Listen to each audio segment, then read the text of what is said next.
Silahkan duduk Bapak Ibu. Shalom. Ya, perkenalkan nama saya Natasha. Saya tinggal di Bekasi, ya. Oke. Dan Pak Niko itu meminta saya membawakan satu tema. Jadi tema dari beliau, mendidik anak meraih masa depan, ya. Oke. Sebelumnya saya mau perkenalan dulu. Apakah ini bisa berfungsi? Bisa ya? Oke. Ya, saya punya anak 3 ya. Yang pertama usia 24 tahun, yang kedua 22 tahun. Mungkin bisa pindah sini nggak apa-apa loh, duduk. Supaya nggak begini-gini, yang main gitar juga ya. Supaya lebih oke. Kasihan kepalanya gini-gini. Ya. Ya. Jadi anak saya 3, umurnya 24, 22 dan 18 tahun. Cowok, cewek. Dan yang pertama sudah bekerja dan sudah mau selesai S2-nya. Yang kedua juga udah bekerja. Yang ketiga ini baru mau masuk kuliah kedokteran. Dan Bapak Ibu, hal yang ajaib adalah ini anak 3, tanggal lahirnya sama-sama tanggal 24 April. Dan tidak di-planning, tidak direncanakan, tidak diatur. Jadi memang lahirnya tanggal 24 April. Ini satu keajaiban. Dan memang dalam tumbuh kembang mereka ya, disingkat cerita aja, saya adalah mama yang sibuk. Suami saya adalah juga seorang papa yang sibuk bekerja sering ditinggal di luar negeri atau luar kota, dan saya juga seorang misionaris yang pergi ke berbagai tempat untuk misi ya. Jadi waktu anak-anak saya kecil gitu ya, mereka tuh bertiga sendiri di rumah, kadang-kadang dengan ART ya yang membantu menjaga. Dan ya karena ini temanya mendidik anak ya, meraih untuk masa depan. Setidaknya saya bisa merefleksikan diri saya sendiri bahwa sebetulnya tidak ada orang tua yang sempurna, ya. Anak-anak muda di sini, ayah dan ibu kamu itu bukanlah ayah ibu yang sempurna, ya. Tapi juga tidak ada anak-anak yang sempurna, ya. Tapi Tuhan ciptakan satu keluarga itu untuk menjadi berkat. Dan saya ingat betul dulu dalam masa tugas saya sebagai seorang misionaris dan juga papanya yang bekerja, sering meninggalkan anak. Saya pun merasa bahwa saya bukanlah mama yang ideal, ya. Mama yang baik gitu ya, mama yang bagus mendidik anak. Ya enggak, tapi saya merasa bahwa 26 tahun pernikahan kami ini adalah 26 tahun dalam tuntunan dan pemeliharaan Tuhan. Dan saya melihat anak-anak saya ini besar dengan takut akan Tuhan, dan hidup mereka diberkati oleh Tuhan, ya. Ketika saya melihat apa sih sebenarnya, apakah karena kesempurnaan saya? Oh no, kesempurnaan suami saya? Tidak. Tapi satu hal yang saya ingat adalah ketika saya itu harus pergi meninggalkan mereka, saya hanya berpesan gini, nah, kamu ada Tuhan Yesus. Jadi kalau ada apa-apa, teriak sama Tuhan Yesus ya. Saya bilang, doa sama Tuhan Yesus. Artinya begini, saya tidak mengajar anak-anak saya untuk bergantung dengan suami dan saya gitu, tapi bergantung sama Tuhan Yesus. Sehingga memang betul mereka adalah anak-anak yang mandiri, betul ya. Jadi nggak yang mewekkan, manja gitu, enggak. Mereka anak-anak yang mandiri. Bahkan ketika mereka itu harus belajar di sekolahnya, saya nggak pernah ngajarin loh Bapak Ibu baca, tulis gitu ya, matematika, bahasa Inggris, nggak pernah. Mereka tuh belajar tapi dengan satu prinsip di mana saya tuh tekankan gini. Nah, kalau kamu nggak belajar, kamu tidak bisa punya apa-apa, tidak bisa membantu orang lain. Kamu sulit nanti. Tapi kalau kamu mau belajar, kamu diberkati Tuhan, kamu bisa punya hikmat untuk bersekolah tinggi, bekerja dengan baik, dan kamu punya uang, kamu memberkati orang lain. Saya bilang gitu. Jadi mungkin itu yang tertancap di dalam pikiran mereka, bahwa oh berarti saya harus belajar, ya. Nah, singkat cerita, kehidupan mereka ini adalah kehidupan yang memang pasti ada sakit-sakitnya ya. Pada saat itu, saya ingat betul waktu itu mereka bertiga ini sakit ceritanya, dan selalu bersama Bapak Ibu ya. masuk rumah sakit tuh bertiga, masuk rumah sakit bertiga gitu ya. Saya juga jadi bingung kan, ini kenapa gitu ya, sakit kompak banget. Tapi dari situ saya melihat, wah ini ada sesuatu yang gak beres. Akhirnya saya sebagai mama, saya doakan mereka.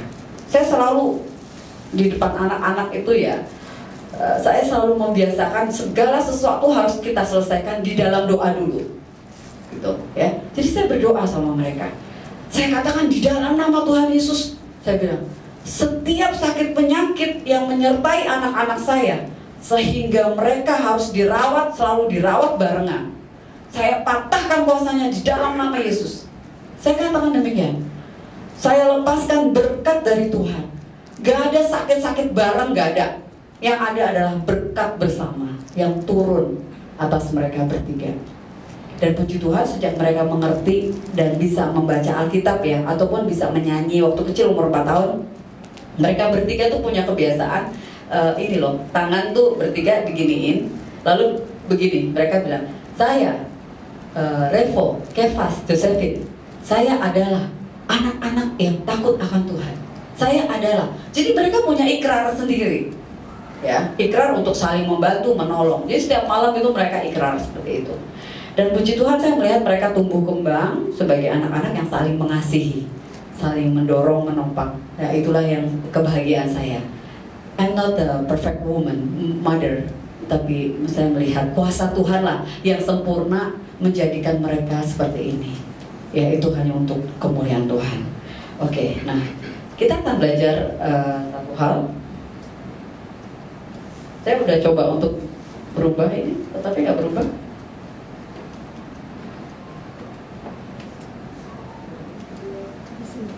Udah, sebetulnya udah benar ya? Oh, harus di... Oke. Ya, Bapak Ibu, mendidik anak meraih masa depan, ya. Nah, saya mau ajarkan, kita baca dulu Efesus 5 ayat 1 sampai 21 ya. Efesus 5 ayat 1 sampai 21, buka ya Alkitabnya, lalu kita baca bersama-sama secara bergantian. Hidup sebagai anak-anak terang, sebab itu jadilah penurut-penurut Allah seperti anak-anak yang kekasih. Jemaat, ayat kedua. Dan hidup dalam kasih sebagaimana Kristus Yesus telah mengasihi kamu dan telah menyerahkan dirinya untuk kita sebagai persembahan dan perbuatan karunia. Tetapi percabulan dan rupa-rupa kecemaran atau keserakahan disebut saja pun jangan di antara kamu, sebagaimana sepatutnya bagi orang-orang kudus. Demikian juga perkataan yang kotor, yang kosong, tidak sembrono, karena hal-hal yang tidak pantas, tapi sebaliknya ucapkanlah syukur. Karena ingatlah ini baik-baik, tidak ada orang sundal, orang cemar, atau orang serakah, artinya penyembahan berhala yang mendapat bagian di dalam kerajaan Kristus dan Allah. Janganlah kamu disesatkan orang dengan kata-kata yang hampa, karena hal-hal yang tidak didatangkan ke Allah atas orang yang hampa. Sebab itu janganlah kamu berkawan dengan mereka. Memang dahulu kamu adalah berkawan, tetapi sekarang kamu adalah berkawan dalam Tuhan. Sebab hiduplah sebagai anak-anak terang. karena terang hanya berbuahkan kebaikan dan keadilan dan kebenaran. Dan ujilah apa yang berkenan kepada Tuhan.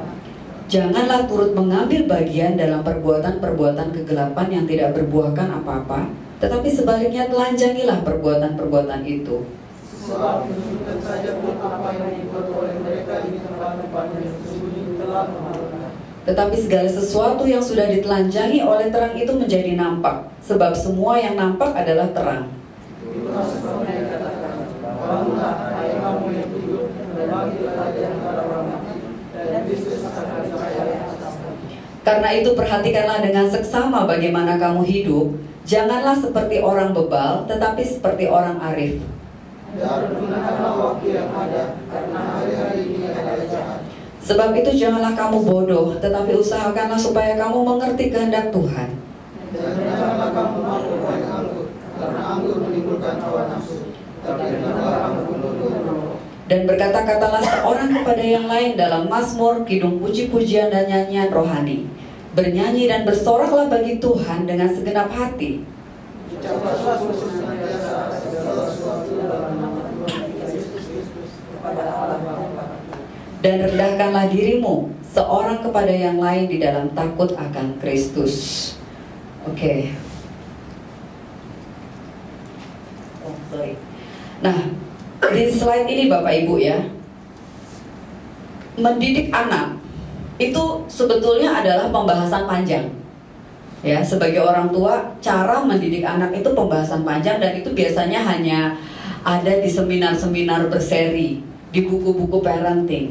Tetapi hari ini saya nggak akan mengajar tentang bagaimana mendidik anak dalam konsep strategisnya, teknisnya, tetapi berdasarkan prinsip-prinsip firman Tuhan. Ya, sebab kalau secara materi disampaikan sesuai dengan strategi menurut para ahli, itu akan panjang Bapak Ibu. Nanti Bapak Ibu nggak pulang-pulang sampai sore. Ya, sebab bicara mendidik anak itu benar ya Ibu ya, yang sudah punya anak Bapak Ibu di sini ya. Itu proses yang panjang, dari usia kecil sampai remaja, pemuda, bahkan sampai melepas mereka menjadi dewasa. Tapi satu hal di sini kebenaran firman Tuhan adalah kita diminta untuk mendidik anak. Nah, ayat yang tadi yang kita baca, pasal tadi, itu paling tidak ada 6. Ya, 6 bagian di mana yang harus kita lakukan. Apa yang harus kita lakukan sebagai orang tua untuk mendidik anak kita? Atau misalnya di sini yang bukan orang tua, misalnya di sini ada anak-anak remaja pemuda ya. Sebetulnya apa sih yang harus kita lakukan dalam konteks Efesus 5 ini ya, untuk mendidik, setidaknya mendidik diri kita sendiri untuk kita itu berhasil meraih masa depan ya. Nah, yang pertama adalah tadi diajar bahwa kita ini harus menjadi penurut Allah. Dalam bahasa aslinya itu sebetulnya jadilah engkau imitatornya Allah. Jadilah engkau peniru-penirunya Allah. Itu di ayat 1 dan 2. Lalu ayat 3 dan 5 dikatakan tentang pengendalian diri. Ya. Yang ketiga dikatakan tentang hubungan sosial. Keempat, identitas diri, manajemen waktu di ayat yang 14-18. Lalu ayat yang berikutnya pujian syukur dan kerendahan hati. Ya. Oke, sekarang kita coba baca sama-sama di sini. Amsal 29 ayat 17 di layar ya. Kelihatan ya? 1, 2, 3. Didiklah anakmu, maka ia akan memberikan ketentraman kepadamu dan mendatangkan sukacita kepadamu. Kalau buat anak remaja di sini, didiklah anakmu mungkin nanti masih lama ya, belum nikah ya. Tapi kalau buat firman ini adalah didiklah diriku sendiri. Ya, supaya aku ini mendatangkan ketentraman dan sukacita kepada keluargaku. Didiklah diriku sendiri, karena kita sudah dewasa, sudah mengerti kebenaran firman Tuhan ya.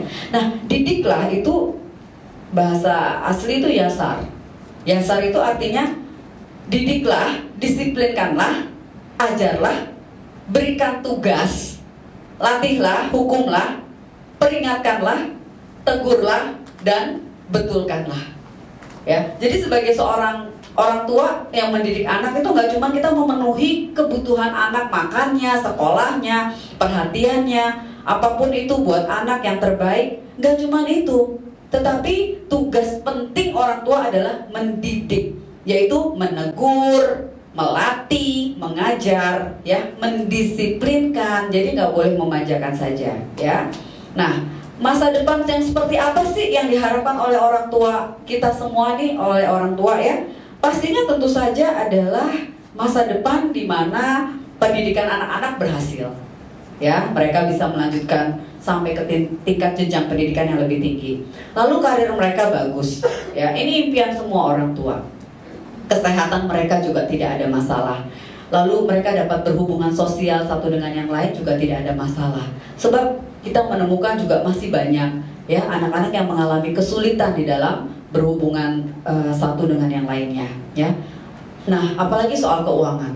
Orang tua pasti pengen anak kita besok jadi pengusaha. Wah, mereka jadi orang yang kaya raya, betul ya? Jadi orang yang berhasil, bisa memberkati. Bahkan secara nilai dan moral mereka menjadi anak yang penuh dengan rasa hormat ya. Mereka menjadi orang-orang yang baik, secara moralitas mereka berkenan ya di hadapan manusia seperti itu. Nah, bisa juga masa depan adalah di mana orang tua ini melihat bahwa anak-anak kita itu berjodoh ya, punya pasangan hidup, punya pacar yang takut akan Tuhan, yang sayang sama mertuanya, betul ya? Nah, ini kan hal-hal yang memang kita impikan sebagai orang tua ya. Tapi di sini dilihat begini Bapak Ibu, mendidik anak ini adalah proses, ya. Nggak bisa langsung anak kita itu menjadi anak yang langsung pinter, langsung baik hati, langsung cerdas, nggak bisa.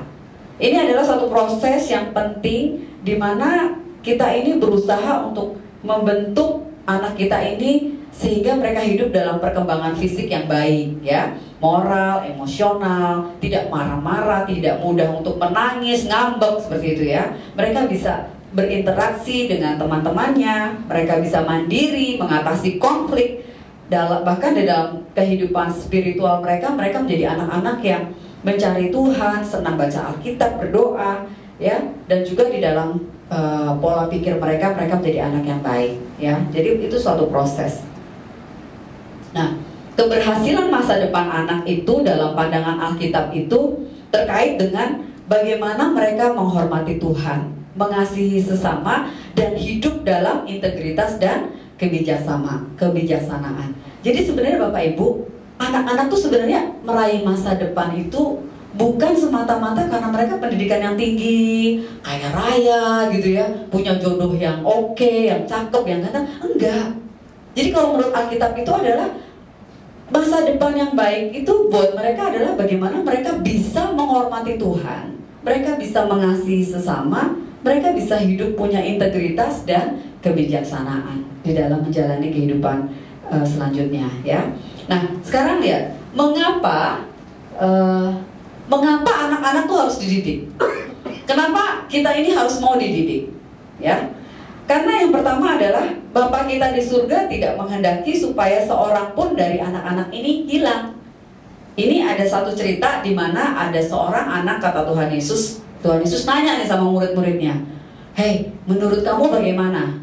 Kalau misalnya nih ada seorang punya 100 domba, tapi yang satu hilang, ya, dan yang satu itu dicari sama gembalanya sampai akhirnya ketemu, dan gembalanya ini pasti bahagia kan, ya kan? Yang 99 ditinggal.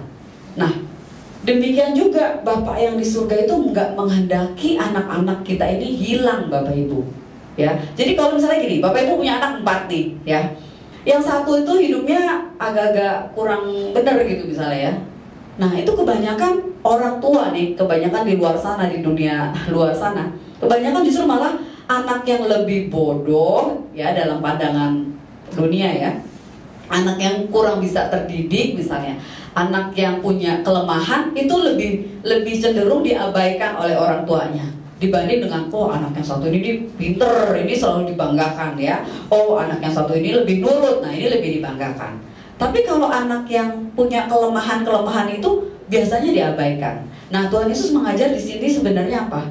Perhatikan justru malah anak-anak yang punya kelemahan, harus dibantu supaya mereka nggak hilang. Ya, nggak hilang di sini bisa jadi juga bukan cuma sekedar hilang artinya mereka tidak masuk surga, tetapi hilang kasih sayang, hilang perhatian, ya, hilang pelukan, hilang cinta kasih yang murni, yang tulus. Jangan sampai hilang. Masih ingat ini cerita Nadab dan Abihu, ya? Nadab dan Abihu ini adalah salah satu anak-anak dari Imam Harun. Mereka dipilih oleh Tuhan secara langsung menjadi imam di Bait Allah. Tapi ketika Nadab dan Abihu mempersembahkan korban bakaran, mereka itu menaruh bara dan menghasilkan api asing di hadapan Tuhan. Dan saat itu juga Nadab dan Abihu disambar api oleh Tuhan, mati. Artinya apa? Cerita ini mengajar kita apa? Ini kisah beneran, bukan perumpamaan. Harun adalah seorang imam yang hidupnya di Bait Allah, punya anak-anak yang dikasihi oleh Allah, bahkan ditunjuk jadi imam. Kok pada saat melayani Allah menghukum mereka dan mati? Kenapa? Karena tidak taat. Ya, Allah meminta untuk mempersembahkan korban bakaran itu dengan banyak hal-hal yang memang Allah tetapkan di dalam Bait Allah.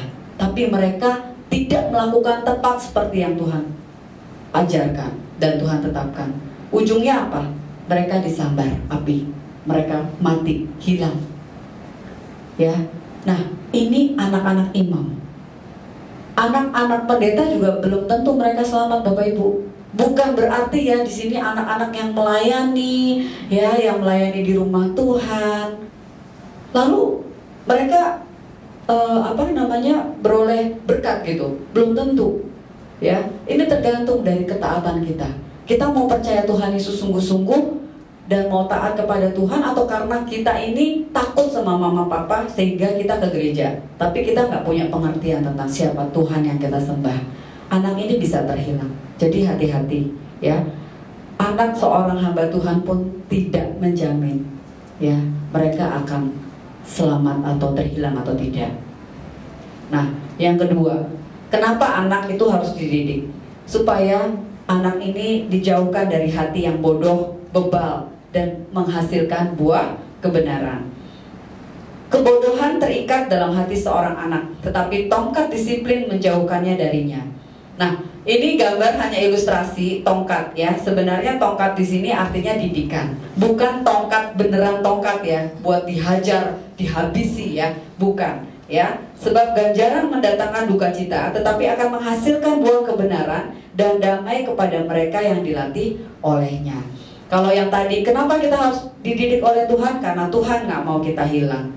Yang kedua, karena Tuhan nggak mau kita menjadi anak-anak yang bodoh. Ya, sebab apa? Anak itu sebetulnya tumbuh, memang dikaruniakan segala pikiran, kekuatan, ya, kecerdasan. Setiap anak itu unik. Tetapi di sini Amsal berkata memang anak kecil ini bodoh. Dalam arti bodoh bukan berarti IQ-nya atau kemampuan akademisnya rendah, bukan. Bodoh di sini artinya apa? Mudah terombang-ambing, ya. Ketika dia melihat boneka Barbie yang cantik, dia mencoba di dalam khayalan dia untuk mencoba menjadi Barbie. Ketika dia melihat Spider-Man, dia mencoba dalam imajinasinya dia mau terbang, ya. Itu artinya anak ini masih polos, masih bisa ngikut ke sana, ngikut ke sini. Ya, kalau bapaknya suka marah-marah, maki-maki orang, dia akan cenderung kalau sama orang lain juga akan maki-maki orang anak temennya gitu ya. Itu ini sekali ya kelihatan. Jadi anak-anak ini anak-anak yang sebenarnya tanda kutip bodoh, ya, bodoh yang bisa terombang-ambingkan. Oleh sebab itu tongkat itu, yaitu ganjaran itu, didikan itu sangat diperlukan. Ya, nah anak perlu dididik biar apa sih? Ya, anak perlu dididik supaya dia bisa menjadi saksi Tuhan. Mazmur 78 ayat 6-7 dikatakan, supaya dikenal oleh angkatan kemudian, supaya anak-anak yang akan lahir kelak bangun dan menceritakannya kepada anak-anak mereka, supaya mereka menaruh kepercayaan kepada Allah dan tidak melupakan perbuatan-perbuatan Allah, tetapi memegang perintah-perintahnya. Jadi didikan yang Tuhan mau adalah di mana kita ini, anak-anak kita itu nanti menjadi saksi Tuhan, menjadi anak-anak yang menceritakan kebaikan-kebaikan Tuhan. Oke. Nah, kalau dilihat dari survei ini, ya, siapa yang paling berperan penting di dalam membantu anak datang kepada Kristus? Ya, di dalam penelitian ini paling banyak siapa? Orang tua. Ternyata paling banyak orang tua yang membantu anak-anak untuk mengenal kepada Kristus. Yang kedua adalah anggota keluarganya. Lalu yang berikutnya adalah pelayanan anak-anak ya di gereja, ya. Lalu pastornya, gembalanya, atau teman-teman Kristen. Yang berikutnya adalah website. Tapi di sini website tentang Christian movie dan segala macam hanya 4%, 4,8%. Ya. Jadi yang membantu anak-anak ini bukannya Google, bukannya ChatGPT, bukan. Tapi yang paling penting adalah orang tua, ya.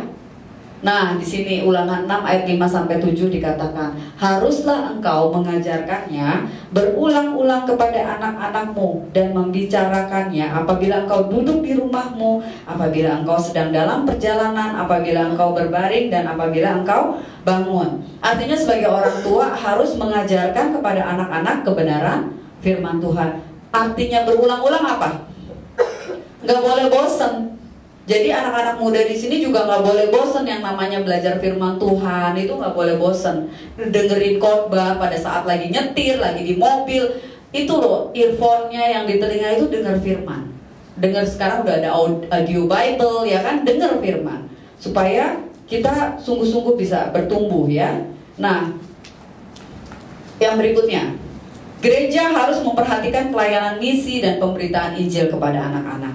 Ya, jadi gereja itu penting. Nanti kalau gereja ini udah berkembang akan ada anak-anak kecil ya. Nah, itu para pengurus di sini juga harus memperhatikan anak-anak kecil ini, mereka ini mau dibawa kemana, harus ada kelas khusus supaya mereka ini bisa bertumbuh dan berkembang. Oke. Nah, yang berikutnya ya, Efesus 5 ayat 1 sampai 21 tadi yang kita baca. Ya, yang pertama adalah be imitators of God. Jadilah penurut Allah. Artinya apa? Yang pertama ini adalah gini, kita harus mendidik anak kita untuk bisa mencontoh Allah, untuk bisa mencontoh Tuhan Yesus. Ya, yaitu apa? Hidup di dalam kasih. Nah, Nah, gambar ini seringkali kita melihat kalau anak tuh yang suka teriak-teriak ya, apa aja tuh dia teriak gitu ya, atau berguling-guling atau marah sekali. Itu biasanya karena mamanya atau papanya itu di rumah begitu, Bapak Ibu.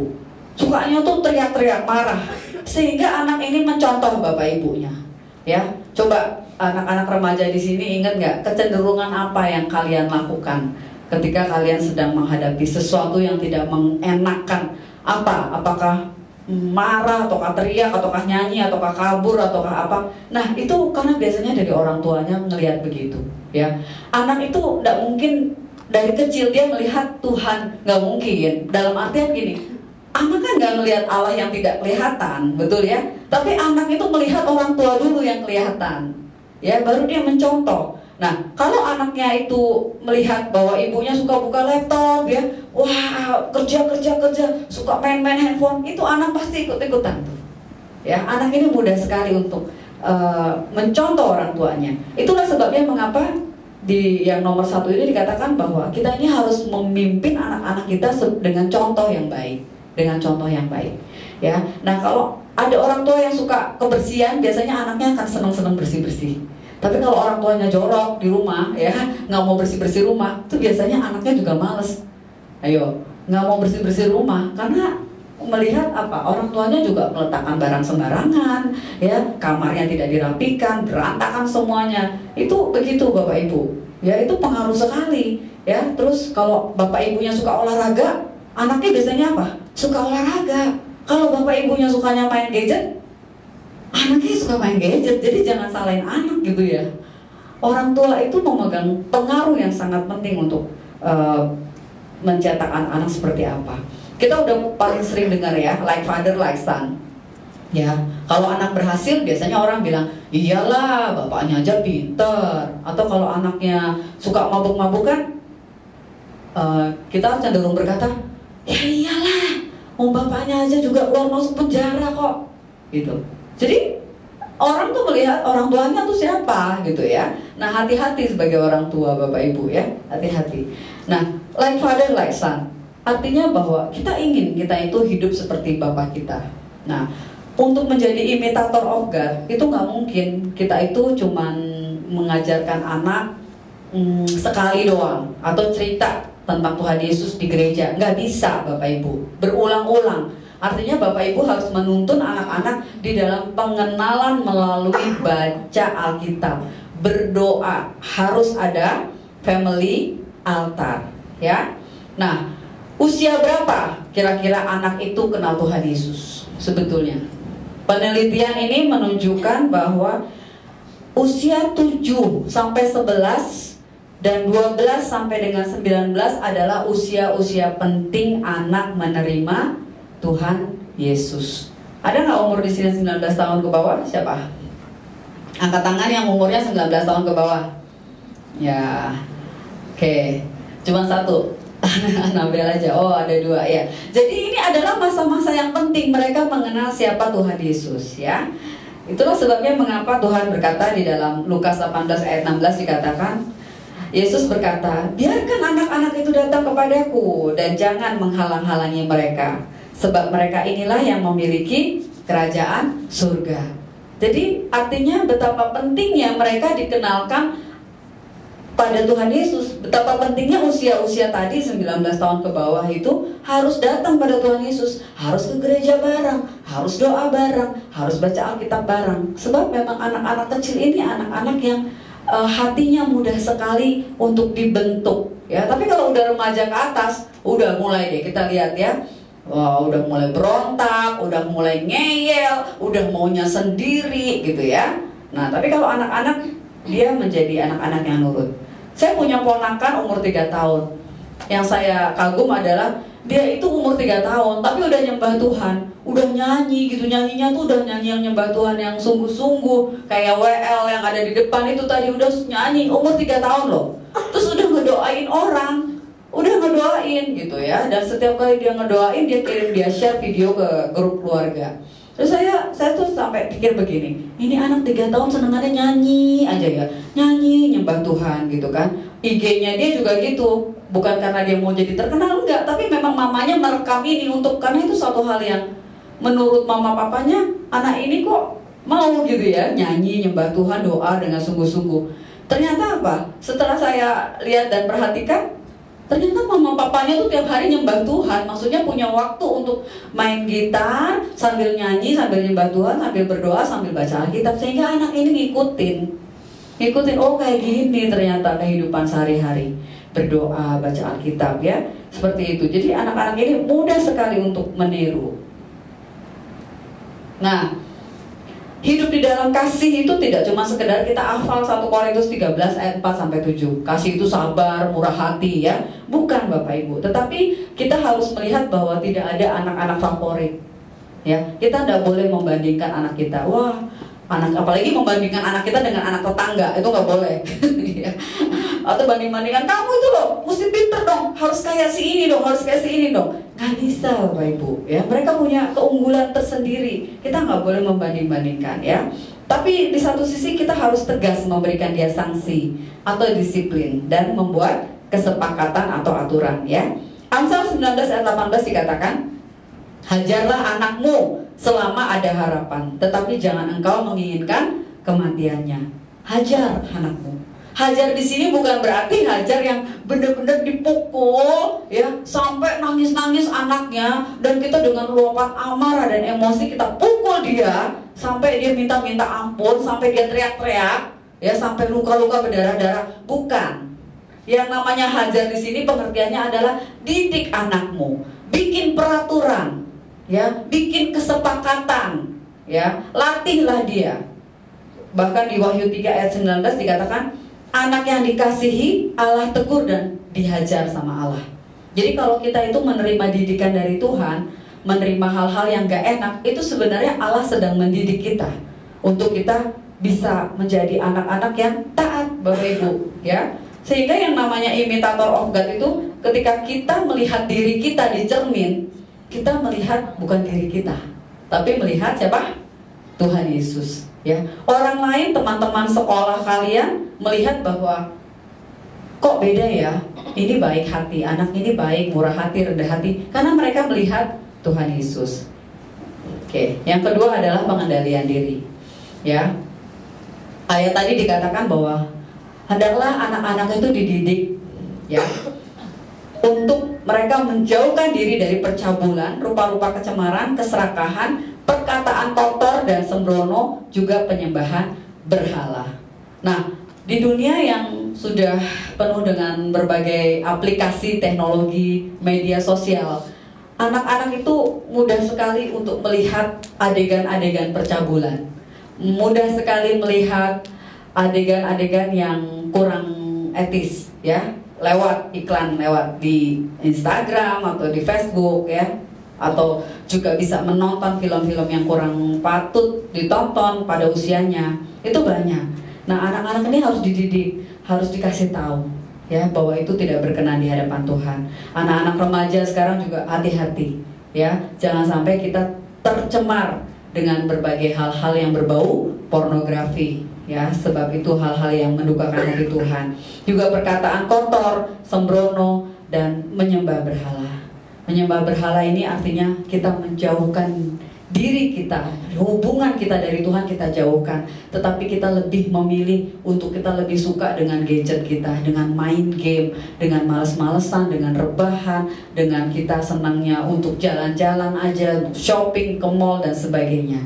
Ya, itu bisa menjadi berhala di dalam hidup kita. Kalau zaman dulu berhala kan kita mungkin bisa dibilang nyembah patung gitu ya. Tapi kalau berhala sekarang kan banyak Bapak Ibu ya. Hobi kita, kesukaan kita itu semua bisa menjadi berhala di dalam hidup kita. Hati-hati ya. Nah, di sini kan seringkali ada berita-berita di mana? Di koran-koran ya, di elektronik media itu banyak sekali kasus-kasus di mana remaja ini hamil di luar nikah. Hati-hati ya remaja ya, jangan sampai tergoda untuk melakukan hal-hal yang tidak patut pada maksudnya di usia yang belum saatnya untuk menikah ya. Jadi ada begitu banyak remaja hamil di luar nikah. Lalu yang berikutnya lagi kita juga melihat ada siswa SD bunuh diri karena dibully ya. Jadi ternyata penting sekali mengajarkan kepada anak untuk tidak mengomentari temannya, mengomentari kakak adiknya dengan perkataan-perkataan yang jahat atau yang buruk ya. Karena dampaknya bisa jadi ini Bapak Ibu, dia akan terbiasa melakukan kata-kata yang tidak baik itu kepada teman-temannya ya. Bahkan kita juga prihatin ya dengan ada siswa SMP ini bakar sekolah gitu ya. Ada banyak cerita Bapak Ibu, ada banyak terjadi berita-berita di luar sana yang ternyata anak-anak itu menjadi orang-orang yang melakukan kejahatan ya. Kita kasihan sama mereka. Yang berikutnya hubungan sosial. Ayat 6-7 dikatakan jangan disesatkan dengan kata-kata hampa dari orang. Jangan sembarangan berteman atau bergaul. Ujilah apa yang berkenan kepada Tuhan. Anak itu harus dididik Bapak Ibu. Dididik dengan siapa dia harus bergaul. Ya, jangan sembarangan bergaul. Ya, berteman artinya gini, berteman dengan semua orang boleh, mengasihi semua orang, menghormati semua orang harus. Tetapi yang namanya bergaul itu harus pilih. Ya, sebab pergaulan yang buruk merusak kebiasaan yang baik. Kalau kita bergaul dengan orang-orang yang senangnya belajar, senangnya olahraga, ya kita akan menjadi orang-orang yang senangnya belajar. Ya, anak-anak kita itu anak-anak yang sangat mudah terombang-ambing. Ya, dalam 1 Korintus 15 ayat 33 dikatakan kebiasaan yang baik dari anak itu bisa rusak gara-gara di sekolahnya dia bergaul dengan anak-anak yang tidak baik. Ya. Nah, masih ingat cerita ini? Cerita apa? 5 roti dan 2 ikan ya. Jadi dalam hubungan sosial anak-anak juga harus diajar untuk murah hati seperti anak kecil ini. Coba Bapak Ibu bayangkan, Bapak Ibu ada di tengah-tengah kerumunan Tuhan Yesus. Waktu itu 5.000 orang ya. Terus ada satu anak kecil yang membawa 5 roti dan 2 ikan. Menurut saya nih, kalau saya jadi mamanya anak ini, saya pasti akan keep itu roti ya untuk anak saya, betul? 5.000 orang loh Bapak Ibu, ya kan? Pasti saya akan mengutamakan anak saya untuk dia bawa rotinya dan memang saya bawakan ikan untuk dia makan. Ya, tapi ketika anak kecil ini mendengar ada pembicaraan antara Yesus dengan murid-muridnya, yang Yesus bilang kamu harus memberi mereka makan. Terus Tuhan Yesus, terus anak murid-muridnya bilang gini, gimana caranya kasih mereka makan Tuhan? Ini udah mau malam Tuhan, ini 5.000 orang, gak ada toko yang buka, gak ada restoran yang buka. Gimana ini Tuhan? Ini anak kecil ini denger, ya, oh ternyata lagi perlu makanan mereka. Terus dengan kepolosannya ya, saya yakin loh anak kecil ini gak ada yang namanya pikiran bahwa Yesus itu akan melakukan mujizat, enggak. Tapi anak ini udah diajar untuk murah hati. Jadi bisa-bisanya ketika dia mendengar murid-murid Yesus berkata ada yang lapar, ini murid dengan polosnya gitu ya, ke depan dia kasih itu roti dan ikan. Ya, mungkin kita mendengar cerita ini udah terlalu sering. Wah, Tuhan mengerjakan mujizat, wah gitu ya, hebat Tuhan kita. Tapi lihat nih, yang punya 5 roti dan 2 ikan ini siapa? Nah, Bapak Ibu seringkali ya, kita pun ini ada pada posisi anak kecil ini, di mana kita punya kesempatan memberi dari keterbatasan kita, tetapi kita nggak ngerjain, kita nggak mau.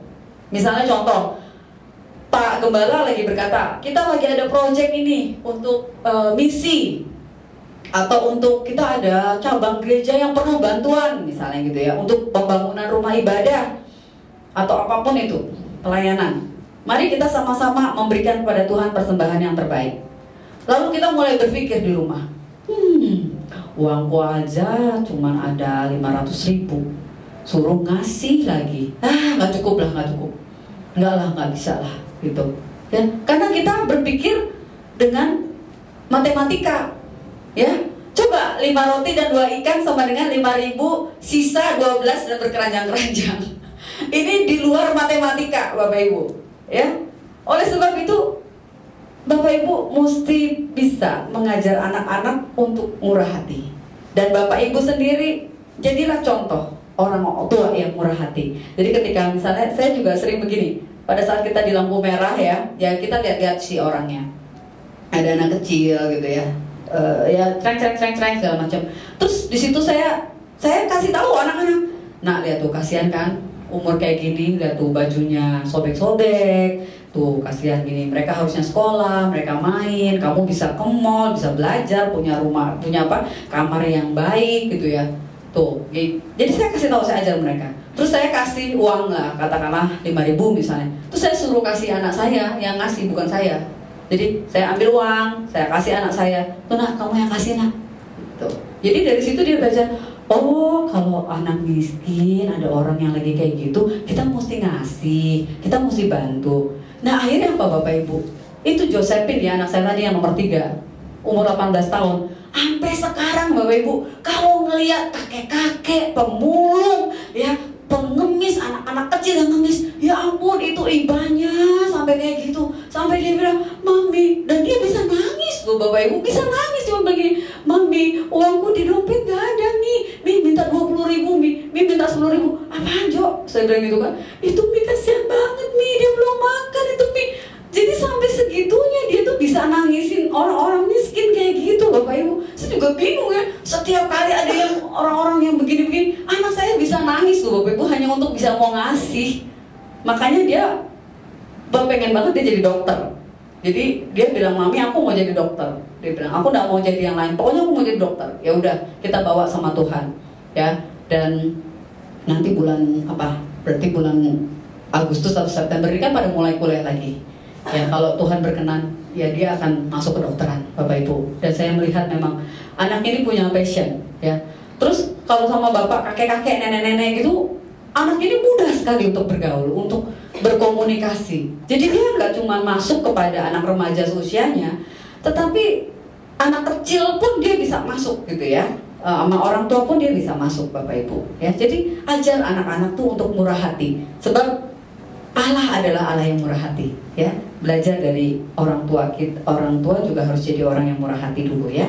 Lalu yang berikutnya adalah yang keempat, identitas. Anak-anak itu harus diajarin Bapak Ibu bahwa identitasnya anak-anak itu bukan identitas sekedar kamu anaknya mama papa, bukan. Tetapi anak harus diajar bahwa kamu anaknya Tuhan Yesus loh. Ya, kamu kemana-mana ada apa, ada masalah apa, teriak sama Tuhan Yesus gitu ya. Jangan, nggak usah teriak sama mami papi. Karena saya lagi mikir gini Bapak Ibu, saya tuh lagi pikirnya gini, kalau seandainya suatu saat ya di sekolah ya, tiba-tiba terjadi gempa, ya kan? Terus dia teriak nangis, mama, papa, kan nggak menolong dia kan? Dia harus tahu apa yang harus dilakukan, iya betul. Secara teknis dia harus tahu, dia harus lari kemana, dia harus turun, dia harus keluar dari gedung, dia udah harus tahu itu. Tetapi artinya dia di dalam dirinya, kesadaran dia dalam batinnya, dia teriak sama Tuhan Yesus, Tuhan Yesus tolong gitu. Bukan yang mami papi kemana? Nah mami papinya nggak ada kan? Makanya kenapa penting sekali untuk terus mengingatkan anak-anak kita. Nah, kalau lagi ada kesulitan, kamu gak bisa belajar matematika, fisika, kimia, kamu udah belajar tapi kamu gak ngerti, teriak sama Tuhan Yesus. Saya bilang gitu, mami gak bisa ngajarin kamu fisika, mami gak bisa ngajarin kamu matematika gini-gini, udah lupa mami itu.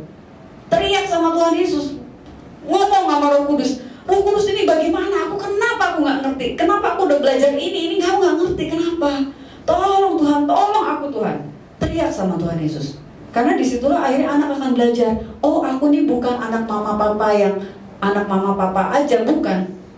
Tapi aku ini adalah anak Tuhan Yesus. dan akhirnya dia akan menjadi anak-anak terang, anak-anak yang berbuah kebenaran. Ya, nah firman Tuhan itu banyak menuliskan identitas kita. Ya, kalau mau disebutkan, wah banyak banget identitas kita adalah kita ini adalah milik Allah, kita ini adalah orang yang disembuhkan, identitas ini adalah kita hidup baru, dan banyak sekali di sini ya.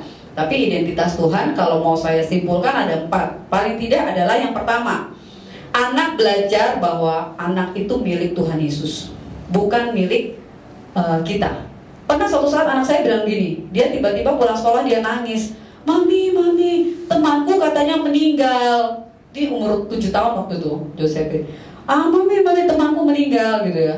Meninggal itu mati ya Mami ya, mati kayak gitu. Jadi dia kan nggak ngerti apa itu mati, ya. Tapi akhirnya saya jelaskan, ya. Memang anak kecil bisa Tuhan Yesus panggil satu saat, ya. Jadi saya panggil, saya ajarkan, tapi jangan takut, kita ini sudah menjadi milik Tuhan Yesus. Jadi anak-anak nggak akan takut Bapak Ibu ya. Yang kedua, kita nggak perlu malu mengakui bahwa kita adalah anak Tuhan, ya. Jadi suatu saat dia itu mengikuti perlombaan di sekolah Muhammadiyah lah. Sehingga ketika dia mengikuti perlombaan di sekolah lain, dia harus memakai, ada tulisannya harus memakai hijab. Ya, dia harus memakai hijab. Terus dia pakai hijab. Lalu dia bilang gini, Mami, kenapa aku pakai ini? Ini soalnya di peraturanmu nak, kamu kalau harus datang ke sana semua harus pakai hijab. Yang wanita tidak diperkenankan untuk buka rambut. Terus dia bilang gini, tapi kan hijab itu kan untuk yang beragama lain Mami, gitu. Iya, tapi di sini disuruh begitu. Akhirnya anak saya bilang gini, tapi kan kita nggak boleh malu Mami kalau kita orang Kristen. Ya, jadi dia sendiri mengingatkan, ya, emang loh, kenapa saya harus jadi ikut-ikutan kayak mereka? Ya udah gitu ya. Jadi ini pentingnya Bapak Ibu untuk anak-anak tuh nggak boleh malu berkata bahwa saya adalah orang Kristen, saya adalah anak Tuhan Yesus. Ya, terus kita juga harus mengajar anak-anak mencari perkara yang di atas. Cari perkara yang di atas adalah kita ini memikirkan kepentingan Tuhan. Kita memikirkan pekerjaan Tuhan. Kita lebih mengutamakan misalnya dalam kehidupan nyata, kita menjenguk orang lain yang sakit, ya.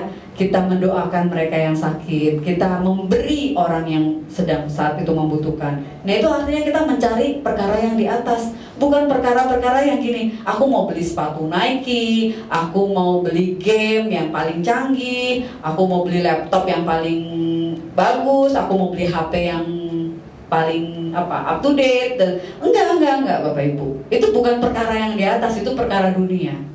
Ya, perkara yang di atas adalah ketika anak kita itu mengerti bahwa temannya lagi butuh bantuan. Perkara yang di atas adalah dia mengerti bahwa gurunya lagi sakit dan perlu didoakan. Ya, perkara yang di atas adalah ketika anak memahami bahwa oh orang tuanya ini lagi ada sedikit konflik nih, dan dia bisa mempunyai sikap hati yang oh berarti mereka harus berdoa, dan anak ini bisa mendoakan, ya. Dan yang berikutnya adalah kenakan manusia baru. Anak itu diajar untuk hidup seturut dengan kehendak Tuhan, untuk tidak mencuri, tidak berbohong, seperti itu, ya. Oke. Nah, yang berikutnya ayat 14 dan 18 diajarkan tentang manajemen waktu. Manajemen waktu itu harus bangun dari tidur. Artinya apa? Gak boleh malas. Ya, kita ini harus menjadi orang-orang yang memperhatikan bagaimana kita menggunakan hidup kita, ya. Oke, penuh dengan roh, ya, jangan mabuk anggur dan sebagainya.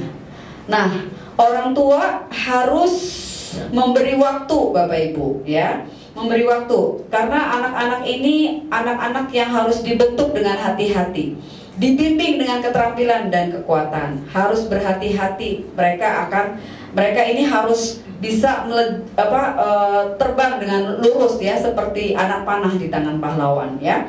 Mazmur 127 ayat 5 dikatakan seperti anak-anak panah di tangan pahlawan. Demikian juga anak-anak pada masa mudanya. Berbahagialah orang yang telah membuat penuh tabung panahnya dengan semua itu. Artinya berbahagialah orang tua yang sudah mempersiapkan anak-anak panahnya masuk ke dalam tabungnya dengan penuh kualitas. Ya, Bapak Ibu, anak panah itu kan dibuat dan diciptakan ya supaya dia lurus, nggak bengkok. Kalau dia bengkok, dia nggak bisa tepat sasaran, ya. Nah, jadi kalian anak-anak muda di sini adalah anak-anak panah, ya. Kalian dibentuk diproses oleh Tuhan menjadi anak-anak panah yang lurus, yang bisa terbang dengan kecepatan dan tajam, kuat menembus target yang Tuhan tetapkan. Ya, demikian juga orang tua harus terus mengasah anak-anak itu sehingga anak-anak ini memiliki potensi, bukan cuma untuk melakukan yang jahat tetapi melakukan kebaikan. Ya. Nah, tadi dari pihak orang tua, dari pihak anak bagaimana? Anak-anak di dalam menggunakan waktunya harus mereka harus kita isi, harus kita bina dengan kepemimpinan, dengan bagaimana melayani, bagaimana mereka bisa pintar dalam hal keuangan, bagaimana bisa mereka punya pengetahuan. Ya, nah ini memang kalau di dalam seminar ini akan panjang, Bapak Ibu. Tapi saya ekstrak aja. Intinya begini, anak-anak itu ya tidak cuma sekedar kita ajar berdoa, baca Alkitab ke gereja, bukan cuma itu penting, memang itu penting. Tetapi di satu sisi firman Tuhan katakan gunakan waktumu, artinya apa? Ya, artinya bahwa anak pun harus diisi dengan hal-hal yang baik. Karena di dunia ini butuh pemimpin-pemimpin kan Bapak Ibu. Kalau anak-anak kita tidak dilatih menjadi pemimpin, tidak dilatih menjadi ketua kelas, ketua OSIS, atau menjadi orang-orang yang memimpin dalam kelompoknya, mereka nggak akan terasah kepemimpinannya. Sebab firman Tuhan itu katakan Tuhan akan mengangkat engkau menjadi kepala dan bukan ekor. Ya, nah ayat ini seringkali dipakai ketika kita berdoa, Tuhan, aku mengucap syukur, engkau menjadikan aku kepala dan bukan ekor. Gak bisa instan gitu Tuhan yang kasih kita jadi kepala, enggak. Tapi itu pasti butuh proses. Yang namanya jadi kepala artinya dia punya kepemimpinan mempengaruhi orang lain. Nah ini harus dilatih ya. Anak sendiri harus dilatih bagaimana memimpin, bagaimana melayani ya dari sejak kecil, melayani dan juga bagaimana mengatur keuangan. Itu harus ya. Anak-anak harus dididik juga dengan pengetahuan. Jadi nggak cuma dengan pengetahuan matematika Bapak Ibu, fisika, bahasa Indonesia enggak. Yang lain, ayo kemampuan musiknya, kemampuan bahasa Inggrisnya, ayo perbanyak. Ya, anak-anak tuh harus semakin jangan dibatasi Bapak Ibu ya untuk belajar hal-hal yang baru. Kalau misalnya gini, misalnya ya ada anak tuh suka, anak remaja khususnya ya, suka nonton drama Korea misalnya gitu ya. Terus dia tiba-tiba bilang begini, Mi, aku mau belajar bahasa Korea, gimana ya? Ya kita dukung aja, nggak apa-apa kan, internet ada, kan nggak harus bayar kan, nggak harus keluar les kan. Ya kita dukung aja, ya coba aja belajar, ya belajar bahasa Korea ya. Tapi bukan hal-hal pengetahuan ini kita arahkan, bukan untuk menjadikan kita jadi sombong atau menjadikan kita menggunakannya itu untuk hal-hal yang jahat, enggak. Tapi ini penting ya. Kalian anak-anak muda yang ada di sini, anak-anak remaja, belajar kepemimpinan. Mulailah berani untuk memimpin dan atur keuangan, atur uang jajan ya. Orang tua juga begitu. Atur keuangan dan berikan kesempatan kepada anak-anak untuk belajar pengetahuan. Sebab Amsal 19 ayat 2 dikatakan apa? Tanpa pengetahuan, kerajinan pun tidak baik. Tuh, ya seringkali kan kita bilang gini, nah kamu harus rajin, nah kamu harus rajin. Tapi kita nggak pernah ngasih pengetahuan. Ya percuma dong. Ya, misalnya gini, kamu ini gimana sih? Nyetrika aja nggak bisa. Kamu tuh harus rajin dong. Bantuin mami dong nyetrika. Tapi kita nggak pernah ngajarin anak untuk nyetrika, Bapak Ibu. Kira-kira gimana? Bisa nggak? Yang ada itu nanti gosong, baju kita bisa sobek. Karena kalau pengetahuan itu bicara gini, kita mengajar anak nyetrika, artinya kita mengajar anak tentang pengetahuan tentang bahan, betul? Ini loh nak, kalau bahannya tipis, ya kan, setrikanya di low, nggak boleh terlalu panas. Nah ini nyetrikanya gini loh. Ini loh kalau nyetrika mulainya dari kerah misalnya gitu ya, atau mulainya dari belakangnya. Ini loh cara ngelipat baju kayak gini. Nah itu kan namanya pengetahuan, betul? Kita nggak bisa bilang kamu tuh harus rajin nyetrika. Tapi anak nggak pernah diajarin gimana nyetrika yang bener. Ya nggak bisa lah Bapak Ibu. Ya, jadi artinya apa? Pengetahuan penting. Setelah itu baru anak kita harus rajin, ya. Nah, anak juga harus diajar tentang apa nih? Punctuality, ketepatan waktu, ya. Harus tepat, ke gereja nggak boleh terlambat, bangun tidur nggak boleh terlambat, kerjain PR nggak boleh terlambat, ya. Harus diajar ketepatan waktu. Nah, ketepatan waktu itu juga bisa bicara tentang orang tuanya, Bapak Ibu. Kalau anaknya ya ke gereja nih digandeng sama orang tuanya ke gereja. Terus udah gitu udah nyanyi-nyanyi. Anak memang nggak protes ke orang tuanya, tapi dia melihat kan, oh kalau datang ke gereja, kalau udah nyanyi-nyanyi di tengah-tengah baru datang, ya. Anak itu akan melihat, oh berarti nggak apa-apa ke gereja itu, nggak usah awal-awal pagi-pagi banget, nggak apa-apa, telat-telat aja nggak masalah. Itu karena orang tuanya, bapak ibu yang telat. Ya, anak itu jadi belajar, oh telat nggak apa-apa, ya. Jadi ayo mulai dari orang tua, ya, untuk tepat waktu. Jadi nanti anak tepat waktu, ya. Nah, yang terakhir bapak ibu, pujian, syukur, dan kerendahan hati. Bernyanyilah mengucap syukur di ayat 19 tadi, dan kenakanlah rendah hati. Ini bicara tentang anak itu harus dididik menyanyi bapak ibu. Meskipun anak itu bilang, suaraku nggak bagus, aku nggak bisa nyanyi. Enggak. Menyanyi itu Alkitab bapak ibu, Alkitabiah, itu harus. Coba kita lihat di ini, Mazmur 96 ayat 2 dikatakan apa? Menyanyilah bagi Tuhan, pujilah namanya, kabarkanlah keselamatan yang daripadanya dari hari ke hari. Kalau dari ke hari berarti apa? Setiap hari. Jadi bapak ibu jangan cuma nyanyi kalau hari Minggu doang. Tuh, ya. Hari ke hari nyanyi, ini disuruh Tuhan. Ya, nyanyilah. Setel itu YouTube lagu-lagu rohani, ya. Dengarkan lagu-lagu rohani, ya. Biarlah pujian pengagungan Allah ada di dalam kerongkongan kita, ya. Kenapa anak-anak kecil kok sukanya menyanyi, anak-anak kecil kenapa? Ya, dari mulut-mulut bayi dan anak-anak menyusu engkau sudah menyediakan puji-pujian. Nah, ini puji-pujian yang bagaimana yang harus dinyanyikan. Nih, dengerin anak-anak remaja, ya. Pujian yang mengagungkan nama Tuhan, ya. Pujian yang manis didengar, pujian yang membangun iman, pujian yang tidak memberi batu sandungan. Kemarin ini ada apa? Grup band Korea, Blackpink, ya. Wah, anak-anak muda itu ya. Untungnya loh ya, bapak ibu anak saya tuh bilang begini, heran ya Mi, kenapa ya anak-anak itu kok suka banget sama Blackpink? Dia bilang, apa sih yang mereka suka tuh, kenapa bisa begitu ya? Dia sendiri bingung loh, karena ngeliat teman-temannya tuh tergila-gila dengan Blackpink, dia sendiri bingung. Dia sendiri maksudnya berkata loh kok aneh, malah dia berkata mereka itu aneh mah gitu loh. Bilangnya saya begitu, mereka kok aneh ya mas, suka ya? Ya itulah, saya bilang gitu. Untung kamu nggak suka, nak. Untung kamu nggak suka. Kalau enggak, wah berarti saya mesti belikan dia tiket ya. Tapi bukan berarti ini bapak ibu, bukan berarti maksudnya anak mengagumi apa kelompok band ya boleh ya. Tapi yang wajar. Tapi maksudnya jangan sampai anak-anak kita tuh akhirnya terpengaruh. Kalau mereka terpengaruh dengan grup band yang pantas, yang positif nggak apa-apa. Tapi kalau dia tertarik, admire, kagum dengan grup band yang misalnya ya tampilannya seksi, terbuka sana sini, itu akan dicontoh sama anak-anak, betul? Ya, jadi hati-hati ketika kita mendengarkan musik di rumah, di gereja, atau dimanapun ya, di telinga kita kan biasanya anak-anak pakai di handphone ya. Carilah pujian kepada Tuhan, sebab pujian itu sangat memberkati anak-anak ya, sehingga mereka bisa meningkatkan iman mereka. Iman timbul dari pendengaran, pendengaran akan firman Tuhan. Masih ingat gak cerita ini? Ini cerita apa? Hah? Cerita tentang siapa? Salomo yang bijaksana, Raja Salomo yang bijaksana. Ya, tahu nggak umur berapa ini Raja Salomo jadi raja? 15 tahun. Ya, Daud itu memilih mengangkat dia sebagai raja pada usia 15 tahun. 15 tahun berarti usia berapa? SD apa SMA? SMP udah jadi raja loh bapak ibu.